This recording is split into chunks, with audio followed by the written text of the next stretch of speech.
ধানের শীষে যেমন সিলটা দিবেন 12 তারিখে, একই সাথে আপনাকে যে দ্বিতীয় ব্যালট পেপারটি দিবে হ্যাঁ এবং না, সেখানে হাঁয়ের পক্ষে দয়া করে আপনারা রায় দিবেন। যেই অধিকার ফিরানোর জন্য আবু সাইদ নিজের জীবনকে উৎসর্গ করেছে, চট্টগ্রামে ওয়াসিম নিজের জীবনকে উৎসর্গ করেছে, এরকম হাজারো মানুষ যারা নিজের জীবনকে উৎসর্গ করেছে, তাদের মানুষের ভোটের অধিকার, কথা বলার অধিকার, অর্থনৈতিক অধিকার প্রতিষ্ঠার মাধ্যমে যেমন তাদের এই জীবন উৎসর্গকে আমরা মূল্যায়ন করতে পারবো, একইভাবে তাদের জীবন উৎসর্গকে মূল্যায়ন করতে হলে আমরা যে জুলাই সনদে স্বাক্ষর করেছি সেই জুলাই সনদকেও আমাদের সম্মান করতে হবে।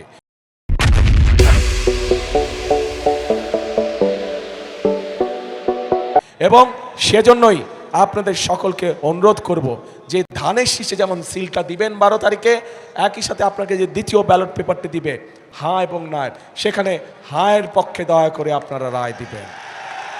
মনে থাকবে তো প্রিয় ভাই বোনেরা?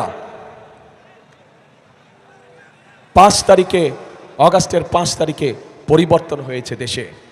দেশের মানুষ পরিবর্তন চায়। কি পরিবর্তন? ফ্লাইওভার হবে বড় বড়, বিল্ডিং হবে বড় বড়, ঠিক আছে, হলে হবে, কিন্তু মানুষ তার নিজের ভাগ্যের পরিবর্তন চায়।